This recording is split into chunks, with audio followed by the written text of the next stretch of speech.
Hello everyone, welcome back to global Gunjan. आज हम लोग प्रैक्टिस सेट सॉल्व करेंगे। जैसा आपको मालूम है कि जो आपकी टेंटेटिव डेट्स हैं वो 3 और 4 अप्रैल में एग्ज़ाम की आई हैं।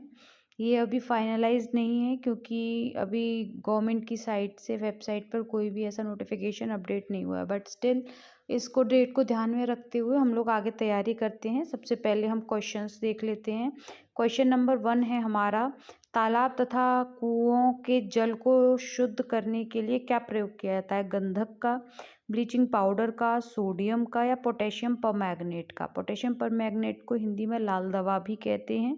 इसीलिए मैं कहती हूँ कि जो टर्म्स हैं उनको इंग्लिश में लर्न कर लीजिए, जिससे कि आपको बाद में प्रॉब्लम ना हो पेपर में, क्योंकि जो इंग्लिश टर्म्स हैं उन्हीं को हिंदी में लिख के दे दिया जाता है। तो इसका करेक्ट आंसर होगा क्वेश्चन नंबर 1 का option number D.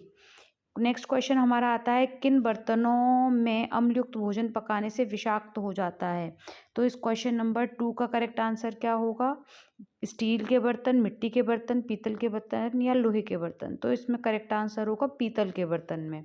Question number 3 पर आते हैं, जल के की घुलित अशुद्धियों को दूर किया जा सकता है अवक्षेपण क्रिया द्वारा, आसवन क्रिया द्वारा, उबालने के द्वारा या फिर छानने के द्वारा। देखिए, अघुलित अशुद्धियाँ जो कि घुली हुई नहीं है, इसमें उनको किस तरीके से दूर किया जाएगा? उनको छान कर, जैसे कि पानी में पत्ते गिर गए हैं या कोई कीड़ा गिर गया है तो उसको आप छान कर दूर कर सकते हैं।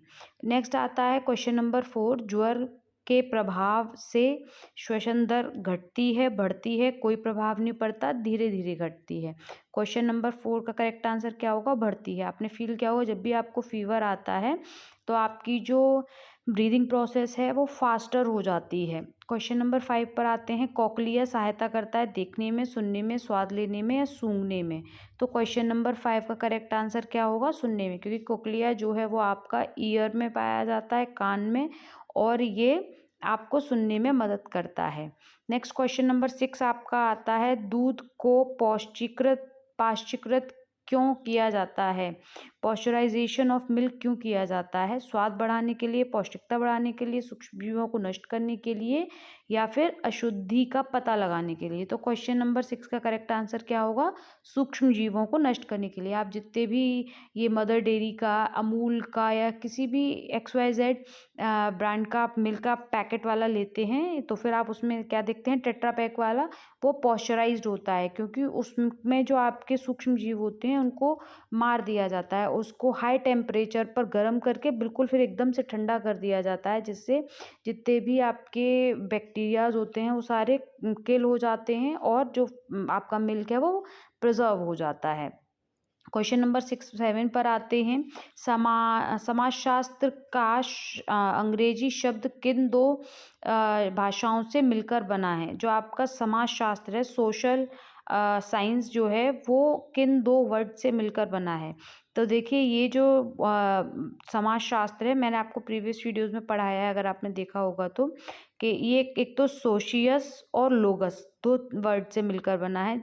सोशियस का मीनिंग होता है समाज, जो कि एक लैटिन वर्ड है। दूसरा आपका जो लोगस है उसका मीनिंग होता है अध्ययन, यानी कि उसको स्टडी करना, जो कि एक ग्रीक वर्ड है। तो ये दो कौन से वर्ड से मिलकर बना है? लैटिन और ग्रीक से मिलकर बना है। तो ऑप्शन नंबर 7 का डी आपका करेक्ट होगा। क्वेश्चन नंबर 8 पर आते हैं, अंकुर युक्त आलूओं के सेवन से बीमारी हो जाती है। आपने देखा होगा कि आलू हम ज़्यादा खरीद लें और वो बड़ी मात्रा में रखे रहते हैं तो उनसे क्या प्रॉब्लम हो जाती है? अगर उनको हम कंज्यूम करने लगें तो उनसे हमें उल्टी, दस्त, पेट में ऐंठन, सिर दर्द और लालिमा और भ्रम जैसी स्थिति है और आपको फीवर जैसा आने लगता है। तो इसका करेक्ट आंसर क्या होगा? ऑप्शन नंबर सी, उल्टी, पीलिया और डायरिया जैसी आपको सिम्टम्स देखने को मिलते हैं। शुद्ध जल कौन सा होता है? प्योर वाटर क्या है?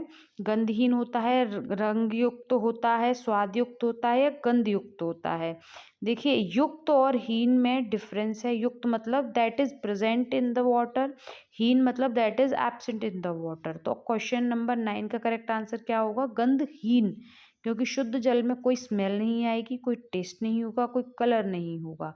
तो option number A is correct. Question number 10 की बात करते हैं। हाइपरटेंशन का क्या कारण होता है, सबको पता है, उच्च रक्तचाप, यानी कि ऑप्शन नंबर बी। वायु में कार्बन डाइऑक्साइड का परसेंटेज कितना होता है, ये भी आंसर बहुत कॉमन है, ऑप्शन नंबर बी 0.03% होता है। नेक्स्ट क्वेश्चन है आपका क्वेश्चन नंबर 12। भारतीय रेड क्रॉस सोसाइटी की शाखा होती है प्रत्येक नगर में, गांव में, कस्बे में या फिर दिल्ली में। क्वेश्चन नंबर 12 का आंसर क्या होगा, सी, कस्बे में। नेक्स्ट क्वेश्चन है 13। स्टार्च को शर्करा में बदलने के लिए किण्वन या फिर एंजाइम चाहिए होता है, तो स्टार्च को चेंज करने के लिए कौन सा वाला आपका एंजाइम चाहिए होता है, जो आपका, क्योंकि आपको मालूम है कि हम जब भी खाना खाते हैं आपका मुंह से ही आपके स्टार्च का पाचन शुरू हो जाता है, जिसमें जो आपका टैलिन नामक एंजाइम है वो ज़रूरी होता है, जो लार में प्रेजेंट होता है और जो स्टार्च को शर्करा में बदलने की जो प्रोसेस है उसको स्टार्ट कर देता है। क्वेश्चन नंबर 14 पर आते हैं। ग्रसनी के बाद भोजन कहाँ जाता है, तो क्वेश्चन नंबर 14 का करेक्ट आंसर क्या होगा आपका, ग्रसनी के बाद हम भोजन कहाँ जाएगा, अमाशय में, स्टमक में जाता है। Question number 15। यकृत का मुख्य कार्य क्या है, क्वेश्चन नंबर 15 के बारे में हम देखते हैं। क्वेश्चन नंबर 15 के ऑप्शंस हैं आपके, पित्त संग्रह करना, अग्न्याशय स्राव करना या पित्त बनाना, इनमें से कोई नहीं। यकृत क्या होता है, इंग्लिश में बात करें तो लिवर होता है, तो इसको लिवर का क्या काम होता है, बाइल जूस को सीक्रिएट करना, यानी कि बनाना, option number C correct answer है। 16 क्वेश्चन की बात करते हैं। व्यक्ति का व्यक्तित्व झलकता है चित्रों के चुनाव से, कीमती सामान से, घर की गृह सज्जा, साज सज्जा से या फिर इनमें से कोई नहीं। तो 16 का आपका बहुत इजी आंसर है बी से, जो आपका घर का जो एस्थेटिक सेंस है उसके थ्रू पर व्यक्ति का जो व्यक्तित्व है वो झलकता है।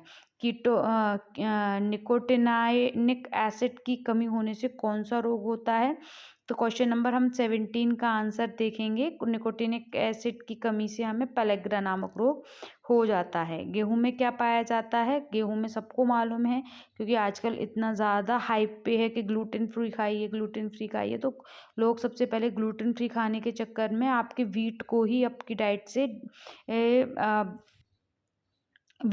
आपकी डाइट से बाहर निकाल देते हैं। तो जो गेहूं है उसमें ग्लूटेन पाया जाता है। स्वाइन फ्लू फैलता है, क्वेश्चन नंबर 19 का करेक्ट आंसर क्या होगा, H1N1 से, N2H2 से, N2N1 से, H1N2 से। तो ये क्वेश्चन आपका रिपीटेडली कई बार पूछा गया है और मैं आपको इसको बता भी चुकी हूँ कि H1N1 से स्वाइन फ्लू फैलता है। SGT संबंधित है, SGT किससे संबंधित है, पेनक्रियास से संबंधित है या फिर आपका लिवर से या फिर हृदय से या फिर इनमें से सभी से। तो SGT जो होता है वो आपका हृदय से संबंधित है, इसका फुल फॉर्म क्या है वो आप मुझे कमेंट सेक्शन में बताइएगा। नेक्स्ट क्वेश्चन आपका आता है क्वेश्चन नंबर 21। सोलर कुकर के डिब्बों में काला रंग होने से उसमें अवशोषण की क्षमता में कमी आती है, अवशोषण यानी कि एब्जॉर्प्शन की जो पावर है वो बढ़ती है, या फिर एब्जॉर्प्शन की जो पावर है, कैपेसिटी है, वो बराबर रहती है, या उपयुक्त में से कोई नहीं। तो ब्लैक कलर जो होता है वो हीट को एब्जॉर्ब करने का काम करता है, अवशोषण की क्षमता को बढ़ाता है। तो ऑप्शन नंबर बी आपका 21 क्वेश्चन का करेक्ट आंसर होगा। क्वेश्चन नंबर 22 को देखते हैं। क्रेपिंग है, क्रेपिंग क्या होती है, बुनाई है, करगे का मुख्य भाग है, परिसज्जा है, या इनमें से कोई भी नहीं। क्वेश्चन नंबर मैं आपका 22 का बी होगा करेक्ट आंसर, ये एक परिसज्जा होती है। व्यक्तित्व का मनोलैंगिक सिद्धांत प्रस्तुत किया था, क्वेश्चन नंबर 23 बड़ा सीधा सा आंसर है कि आपका जो व्यक्तित्व का मनोलैंगिक सिद्धांत है वो सिगमंड फ्राइड ने प्रस्तुत किया था। विश्व खाद्य दिवस कब मनाया जाता है, वर्ल्ड फूड डे कब मनाया जाता है, क्वेश्चन नंबर 24 का करेक्ट आंसर है आपका 16 अक्टूबर को ये सेलिब्रेट किया जाता है। नेक्स्ट हम लोग बात करते हैं क्वेश्चन, इसमें अब आपको क्वेश्चन नंबर्स नहीं दिखेंगे, तो हम यहाँ से क्वेश्चन नंबर 25 की बात करती हूँ। क्वेश्चन नंबर 25 में का है सेंसरी मोटर अवस्था आपकी किस स्टेज में आती है, तो ये 0 से 2 साल तक की स्टेज की अवस्था होती है। क्वेश्चन नंबर 25 का करेक्ट आंसर है डी। आईएसआई चिन्ह किसके द्वारा दिया गया है? तो आईएसआई चिन्ह आपका ऑप्शन नंबर बी करेक्ट है, भारतीय मानक ब्यूरो के द्वारा दिया गया है। मुक्तदर्शन की जो अवस्था होती है वो क्या होती है? तो क्वेश्चन नंबर 27 का करेक्ट आंसर है 8 से 18 माह की होती है। नेक्स्ट हमारा आता है वर्णांध व्यक्ति किन रंगों में भेद नहीं कर सकता है?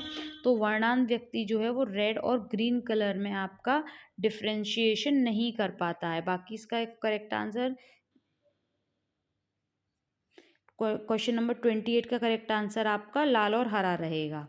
कौन सा, मतलब ऑप्शन नंबर डी आपका। फिर आता है क्वेश्चन 29, कौन सा लक्ष्य का प्रकार नहीं है? दीर्घकालीन, लघुकालीन, सार्वभौमिक या फिर मध्यवर्ती। देखिए short term, long term and आपका मीडिएटर गोल्स होते हैं, लेकिन सार्वभौमिक गोल्स आपके कोई भी नहीं होते। तो option number C correct answer होगा। इनमें से कौन बड़ी आंत का अंग नहीं है? Caecum colon ileum. तो क्वेश्चन नंबर आपका ये है 30th। 1 सेकेंड में चेक कर लेती हूँ। 25, 26, 27, 28, 29 एंड 30th। तो 30th क्वेश्चन का आपका करेक्ट आंसर क्या होगा?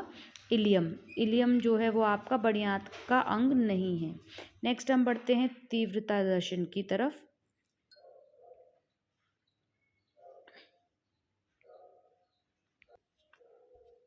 अभी इस वीडियो में हम कंप्लीट कर चुके हैं 30 क्वेश्चंस। नेक्स्ट वीडियो में हम लोग आगे बात करेंगे क्वेश्चन नंबर 31 से तीव्रता दर्शन से। वीडियो अच्छी लगी तो लाइक शेयर एंड कमेंट करें। Thank you for watching my video and have a good day. Bye bye.